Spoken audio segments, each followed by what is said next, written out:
क्या merit list में नाम आने के बाद कोई भी ऐसी संभावना है कि आपकी ज्वाइनिंग, आपके सिलेक्शन रिजेक्ट हो सके? क्या आपके ज्वाइनिंग में कोई मिस्टेक होने के कारण आपके प्रमोशंस, आपके वरीयता, आपके ग्रेडेशन पे पड़ सकता है? सर नमस्कार, स्वागत करता हूं आप सभी का मेरे अपने YouTube चैनल सरकारी वर्ल्ड में। जी हाँ, किसी भी जो भी तैयारी कर रहे हैं गवर्नमेंट जॉब, उनके लिए सबसे इंपॉर्टेंट, सबसे खुशी वाला पल होता है उनकी ज्वाइनिंग। फर्स्ट ज्वाइनिंग या जो भी ज्वाइनिंग उनकी, वो ज्वाइनिंग जो उनकी होगी वो उनके लिए सबसे महत्वपूर्ण समय होगा। और मैं एक बात बताऊं कि क्या मेरिट लिस्ट में नाम आने के बाद कोई भी ऐसी संभावना है कि आपकी ज्वाइनिंग, आपके सिलेक्शन रिजेक्ट हो सके? जी हां, आपका ज्वाइनिंग के बाद भी सिलेक्शन खत्म हो सकता है, रिजेक्ट हो सकता है, अस्वीकृत हो सकता है आपकी ज्वाइनिंग।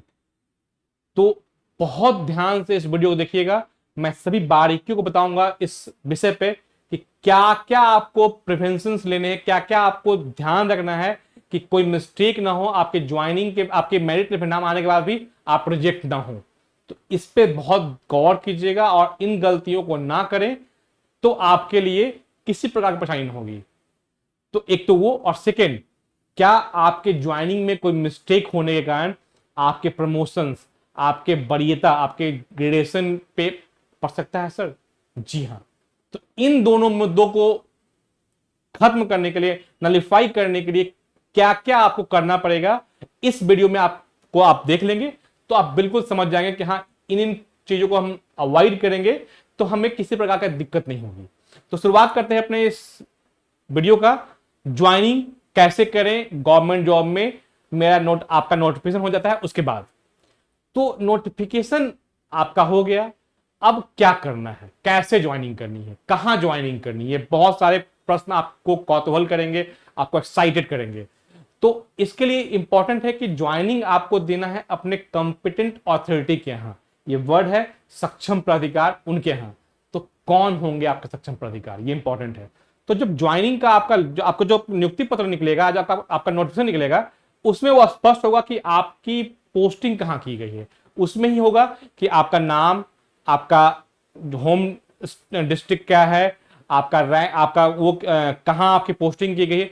तो कई तरह का, अगर आप लिपिक हैं या फिर रीडर हैं, तो उस तरह के में आपका पोस्टिंग जहां होगी उस ऑफिस का, कार्यालय का नाम मेंशन होगा। अगर आप किसी डिस्ट्रिक्ट लेवल पे आपकी ज्वाइनिंग हुई है तो आपको पहले डिस्ट्रिक्ट मजिस्ट्रेट, डीएम के कार्यालय में जो उनका एस्टेब्लिशमेंट सेक्शन होता है, जो स्थापना देखता है, जो आपका पूरा कंप्लीट एक उस ऑफिस के या उनके अंदर आने वाले सारे स्टाफों का जो पूरा लेखा जोखा लगता है, वो होता है एस्टेब्लिशमेंट, स्थापना। वहां आपको जाना है, वहां जाना है।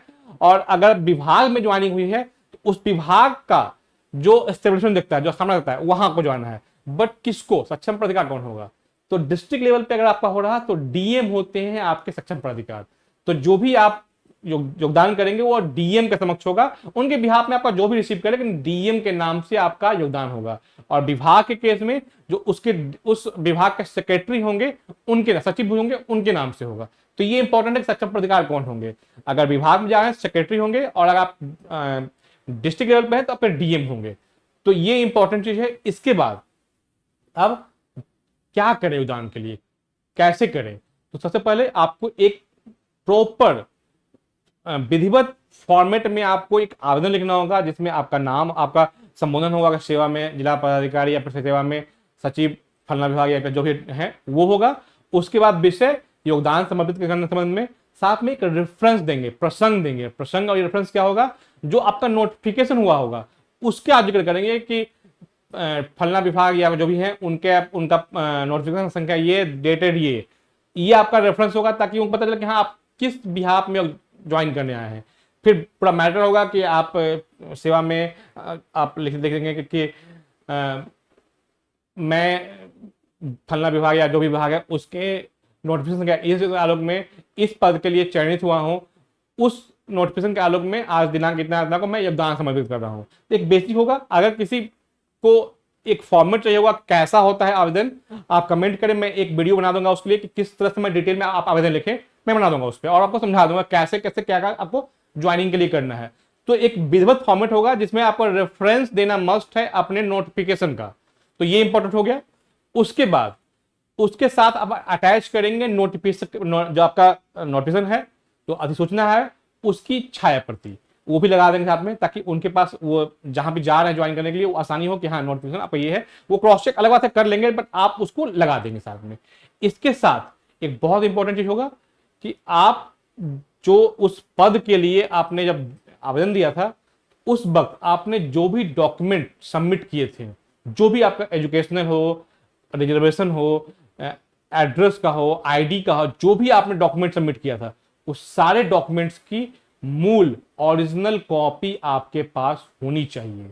अगर आपने एजुकेशन में सबमिट किया ग्रेजुएशन, तो मैट्रिक, इंटर, ग्रेजुएशन, ये तीनों की का सर्टिफिकेट एंड मार्कशीट, आप कुछ स्किल लेवल पे है, कंप्यूटर है या टाइपिंग है या इस तरह कुछ स्किल है, तो अमीन है तो अमानत है, तो इस तरह का अगर कुछ भी आपका है, तो वो जो भी आपका स्किल का सर्टिफिकेट जो उसमें मिनिमम रिक्वायरमेंट है, उसका ओरिजिनल और फोटो कॉपी, और इसी तरह सारे डॉक्यूमेंट्स जो आपने सबमिट किए उसकी कॉपी, और जो फोटो कॉपी होगी उसको आप सेल्फ अटेस्ट करेंगे, स्व अभिप्रमाणित किया जाएगा आपके द्वारा। मैं इस कारण बोल रहा हूं कि इनकेस आपने ओरिजिनल तो ले लिया, आप चले गए ज्वाइन करने के लिए, वहां आप गए और बोला जाए कि आप ओरिजिनल रख दीजिए, साथ में एक कॉपी आप छाया प्रति दीजिए, उस केस में आप कहां ढूंढेंगे अपने नए उस नए जगह पे कि कहां है फोटो कॉपी दुकान, फोटो कॉपी फिर अरेंज कीजिएगा, फिर आप उसको साइन कीजिएगा, अलग परेशानी। तो एक या दो अगर रखें, लेकिन एक ही होता मांगेंगे, एक रख ले कम से कम, एक छाया प्रति, और उसको सेल्फ अटेस्ट करके रख ले, आपके लिए वो बेटर होगा। विशेष गाइडलाइंस आपके रहेंगे आपके नोटिफिकेशन में, बट ये आप कर ले, कई बार अति उत्साह में वो चीजें छूट जाती हैं, तो इसके लिए मैं बता रहा हूं डिटेल, ये अनिवार्य है। इसके साथ ही किस केस में आपकी प्रमोशंस डिले हो सकती हैं, मैं बता रहा हूं कि अगर सपोज 10 तारीख को आपको ज्वाइन करना है, आप गए, आपने डॉक्यूमेंट लिया, कोई डॉक्यूमेंट आपका मिसिंग हो गया, आप उस डॉक्यूमेंट को वापस बनवाने, वापस लगाने के लिए 5-7 दिन टाइम लेते हैं, आप 20 तारीख को आके ज्वाइन करते हैं, इस बीच आपके कई सारे मित्रों ने ज्वाइन कर लिया, उस केस में क्या होगा, उनका ज्वाइनिंग 10 तारीख का होगा, आपका 20 का, 10 दिन का गैप हो जाएगा आपका। और जब प्रमोशन होगा तो ये आप पर बहुत भारी पड़ सकता है। कई बार अगर मंथ चेंज हो गया, तो मंथ चेंज होने के कारण कई बार आपको भारी पड़ जाएगा, आपके मित्रों को मिल जाएगा प्रमोशन पहले, और आप 1-2 दिन 4 दिन के लिए आपका डिले हो जाएगा। तो ये इंपॉर्टेंट है कि सारे डॉक्यूमेंट्स आप ठीक रखें। उसी में एक डॉक्यूमेंट है फिटनेस, आपका स्वास्थ्य प्रमाण पत्र, ये बहुत अनिवार्य है, इसे आपको बनाना बहुत जरूरी है। कई बार ये मेंशन होता है, और हर बार मेंशन होता है, कई बार शायद आप अतिशय में अगेन मिस कर जाएं, या फिर से आप सही जगह से न बना पाए। तो फिटनेस प्रमाण पत्र निर्गत करने के लिए कौन है कॉम्पिटेंट अथॉरिटी, कौन है सक्षम प्राधिकार। तो अगर ज्वाइनिंग का केस है, कोई जॉब में ज्वाइनिंग करना है, उस केस में जिले के जो सदर अस्पताल होते हैं, जिला अस्पताल होता है, उसके सीएस, सिविल सर्जन जो उसके मुख्य होते हैं, उनके द्वारा, उनके कार्यालय के द्वारा निर्गत किया जाता है। तो आप जाएंगे ज्वाइनिंग के पहले, वहां एक फॉर्मेट होगा, वो फॉर्मेट मिलेगा, उस फॉर्मेट में अगेन आपको नोटिफिकेशन की कॉपी लेके जानी है वहां भी, और उसका रेफरेंस देना है उसमें। उसके आलोक में आपका मेडिकल जांच होगा और आपका सर्टिफिकेट रेडी करके आपको दिया जाएगा। विदाउट आपके फिटनेस के सर्टिफिकेट के आपको शायद ज्वाइन करने के लिए ना मिले, और अगर ना मिले तो आप दोबारा वापस जाइए मनमाने के लिए, आपका टाइम किल होगा, आपका पूरा एक ज्वाइनिंग का डेट आपका स्किप हो जाएगा, और जब बाद में आएंगे तो कई सारे मित्र आपके ज्वाइन कर चुके होंगे और आप उनसे जूनियर हो जाएंगे बिना किसी कारण का। तो याद रखें, ये फिटनेस प्रमाण पत्र ही आप ज्वाइनिंग के पहले बनवा ले, ये बहुत जरूरी है। कई बार मेंशन नहीं हुआ और वहां डिमांड कर लिया, या उसने बोला कि हाँ आप ये लेके आइए, तो आपके पास रेडी रहेगा, आप आराम से दे सकते हैं उनको। तो ये इंपॉर्टेंट चीज है कि आप फिटनेस प्रमाण पत्र, अपना स्वास्थ्य प्रमाण पत्र बनवा ले पहले। इसके साथ ही जिससे मैंने बताया कि शैक्षणिक प्रमाण पत्र सभी मूल में होने चाहिए। अगर आप ग्रेजुएशन लेवल पे आपकी ज्वाइनिंग, आपकी बहाली हुई है, तो उस केस में मैट्रिक, इंटर और ग्रेजुएशन, तीनों प्रमाण पत्रों का, तीनों पड़ावों का आपको मूल प्रमाण पत्र और मूल अंक पत्र, ये दोनों रखने हैं अपने साथ, और साथ में इसकी छाया प्रति, इसको सेल्फ अटेस्ट करके रखेंगे आप। ये बहुत इंपॉर्टेंट होगा ये भी। इसमें अगर कुछ भी मिसिंग हुआ तो आप अगर आप इंटर लेवल पे हैं या ग्रेजुएशन लेवल पे हैं और उसमें कुछ मिस हो गया आपका, आप प्रोड्यूस नहीं कर पाएंगे, तो ये मान लीजिए आप कि आपका रिजेक्शन हो सकता है। और एक 4 दिन 5 दिन 7 दिन का टाइम मिलेगा आपको, अगर उसमें आप नहीं ला पाए, आप जहां से निकलवाना है आपको उसमें टाइम लग गया, तो आपका रिजेक्ट हो जाएगा। एक टाइम बाउंड नहीं होता है कि इस तारीख के अंदर आपको अपना सब कुछ योगदान दे देना है, नहीं दे पाते हैं तो आपका वो कैंसिल हो जाएगा। तो ये आपके लिए सारा पड़ाव करने के, सारा एग्जाम, सारा मेहनत करने के बाद इस तरह का अगर फेस करना पड़े, तो इससे अधिक हार्ट ब्रेकिंग कुछ नहीं होता है। तो दोस्तों याद रखिएगा कि जो भी आपने कम से कम जो ज्वाइन करने के बाद, जो आपने अप्लाई करने के बाद आवेदन दिया था, सारे का सारा आपके पास मूल में होना चाहिए।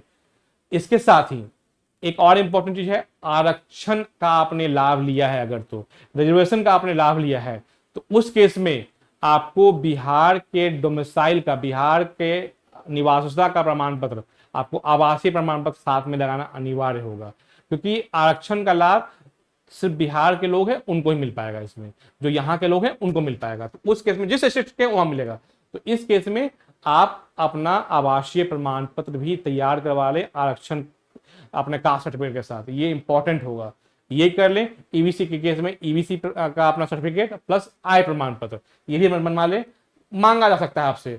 तो ये सारे डॉक्यूमेंट्स और इसका छाया प्रति सेल्फ अटेस्ट किया हुआ, ये बहुत जरूरी है। इसके साथ ही आप जब जाएंगे तो आपका आईडी प्रूफ, एक गवर्नमेंट ऑफिस के द्वारा निर्गत आईडी प्रूफ, जिसमें voter I card, Aadhaar card, PAN card, passport, ये कुछ या 1-2 डॉक्यूमेंट इसमें अपने पास ओरिजिनल एंड अगेन कॉपी में अनिवार्य रूप से रख ले। साथ में 2 से 4 फोटोग्राफ अपना पासपोर्ट साइज और पोस्टकार्ड साइज दोनों आप रख ले अपने पास। किसी की भी डिमांड की जा सकती है आपसे, तो फोटो आपके पास रहेंगे, आप तुरंत प्रोड्यूस कर देंगे, आपको बार बार बाहर नहीं जाना पड़ेगा, दौड़ना नहीं पड़ेगा, बिना मतलब का परेशानी नहीं होगी, स्मूथ आपका ज्वाइनिंग होगा।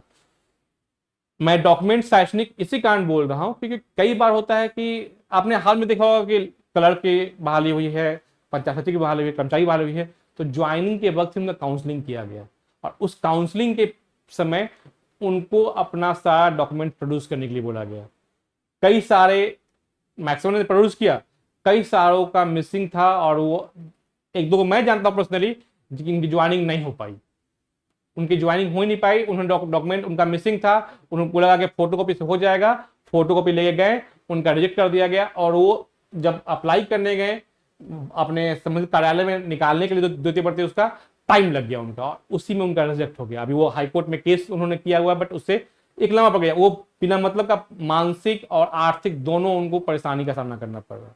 तो ये चीज बहुत इंपॉर्टेंट है कि सारे डॉक्यूमेंट्स आपके प्रॉपर होने चाहिए, सारी तैयारी आपकी प्रॉपर होनी चाहिए। उसके बाद आपके जो कंपिटेंट अथॉरिटी उसकी जानकारी भी प्रॉपर ले लें, ज्वाइनिंग का जो प्लेस है वो प्रॉपर पहले एक दिन पहले जानकारी ले कि हाँ यहाँ पे ज्वाइन करना है, इस सेक्शन में ज्वाइन करना है मुझे, तो ये प्रॉपर जानकारी होनी चाहिए आपको, ये हो जाएगा। और इन सारे 8-10 जो बिंदु हैं कि लाइक आपको आवेदन देना है, सक्षम प्राधिकार को संबोधित करते हुए अपना आप जो नोटिफिकेशन निकला है उसकी छाया प्रति लगानी है, आप अप्लाई करते वक्त आपने जितने डॉक्यूमेंट्स दिए थे वो डॉक्यूमेंट्स की ओरिजिनल और सेल्फ 100 प्रमाणित कॉपी ये रखनी है अपने साथ, साथ में सिविल सर्जन के द्वारा निर्गत अपना फिटनेस स्वास्थ्य प्रमाण पत्र वो रखना है, सभी एजुकेशनल सर्टिफिकेट मूल में और सेल्फ अटेस्टेड रखना है आपको। साथ में अगर आपने रिजर्वेशन का लाभ लिया है तो रिजर्वेशन की मूल कॉपी और ओरिजिनल, साथ में डोमिसाइल आवास प्रमाण पत्र ये मूल में और सर्टिफिकेट छाया प्रति ये रखनी है आपको। साथ में एक फोटो युक्त आईडी प्रूफ वो रखना है आपको, जिसमें Aadhaar card, PAN card, voter I card या पासपोर्ट हो सकता है, ये रखेंगे आप, ड्राइविंग लाइसेंस ये हो सकता है आपका। इसके साथ साथ आपको 2 से 3 फोटोग्राफ रखने अपने साथ ताकि वहां आप प्रोड्यूस कर सकें। तो ये बेसिक चीजें रखनी है और इन चीजों को आपने कवर अप कर लिया तो मेरी गारंटी है कि आपको ज्वाइनिंग में बिल्कुल आपको परेशानी नहीं होगी, बिल्कुल स्मूथ होगी, आपका कोई डिले नहीं होगा, आप किसी तरह का आपको परेशानी नहीं होगी, बहुत स्मूथ आपकी ज्वाइनिंग हो जाएगी। दोस्तों आपको पता होगा कि बिहार सिविल कोर्ट रीडर की इंटरव्यू का डेट आ गया है, उसमें लोगों का काउंसलिंग भी होगा, उसी में सर्टिफिकेट भी चेक किया जाना है, और उसी में उनको बोला गया कि पासपोर्ट साइज 2 रिसेंट फोटो लेके आना है, और साथ में उसमें कहा गया है गजटेड ऑफिसर के द्वारा उसको अटेस्ट किया जाएगा। याद रखिएगा, गजटेड ऑफिसर द्वारा। तो कौन होते हैं गजटेड ऑफिसर? गजटेड ऑफिसर जो राजपत्रित पदाधिकारी हैं, जो सीईओ हो गए, बीडीओ हो गए, उनके ऊपर एसडीओ हो गए, उसके बाद डीएम लेवल पे हो गए, एडीएम हो गए, डॉक्टर्स भी होते हैं गजटेड, डेंटल को छोड़कर डॉक्टर हो गए, प्रोफेसर हैं कुछ, उनको तो ये गजटेड ऑफिसर हैं, उनसे अपने जो फोटो होंगे फ्रंट पे उनका साइन और उनका स्टाम्प ये आप करवा के ले जाएं, जो इंटरव्यू देने जा रहे हैं बिहार सिविल कोर्ट रीडर के पोस्ट के लिए। तो उनके लिए मैं बता दूं स्पेशली कि मैंने पहले बनाया था वीडियो उनके बारे में कि कैसा है उनका जॉब प्रोफाइल। तो जो भी इंटरव्यू देने जा रहे हैं कोर्ट रीडर की, सबको ऑल द बेस्ट मेरी ओर से, सबको शुभकामनाएं मेरी ओर से कि बहुत बढ़िया उनका इंटरव्यू जाए, और ईश्वर से कामना है कि जो मकसद उनका था कि जॉब पाना, जॉब पाने के बाद अपने करियर को संवारना, वो उनका पूरा हो। और साथ ही मैं अनुरोध करूंगा आपसे कि अगर आपको मेरा वीडियो अच्छा लगा हो तो उसको लाइक और सब्सक्राइब करना ना भूलें, और बेल बटन को दबाना ना भूलें। साथ में अगर किसी पर्टिकुलर पोस्ट के लिए आपको जानकारी या पर्टिकुलर चीजों की आपको जानकारी चाहिए होगी तो आप कमेंट में लिखें, मैं कोशिश करूंगा कि मैं आपको उसके बारे में बनाऊं वीडियो, और उत्साह में बढ़ाते रहे ताकि मैं इसी तरह से आपके लिए कुछ अच्छी वीडियो लाते रहूं, और उम्मीद करूंगा कि मैं सबको जवाब दूं, सबको मैं बताऊं, जो भी क्वेरी करें मुझसे, जो भी मुझसे कुछ पूछना चाहे, मैं उनको प्रॉपरली उनका जवाब दे सकूं, और कोशिश करूंगा कि मेरा जो वीडियो हो वो आपके लिए हेल्पफुल हो। और अगेन जो भी कोर्ट रीडर के लिए जा रहे हैं इंटरव्यू देने, सबको मेरी ओर से all the best, just go for it. Thank you very much.